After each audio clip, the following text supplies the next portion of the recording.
Matapos mo akong pakiligin at pasayahin nung umpisa, heto ka ngayon.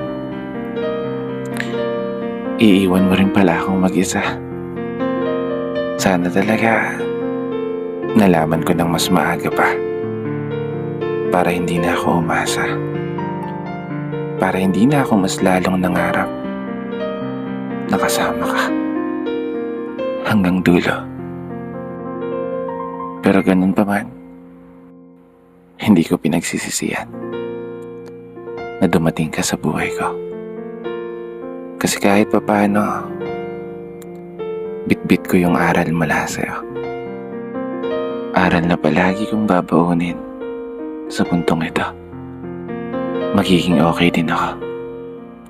At darating din ang araw na makakaya ko ng titigan ng mga mata mo at ngumiti sa'yo nang wala nang nararamdaman na kahit ano, kundi ang saya lang.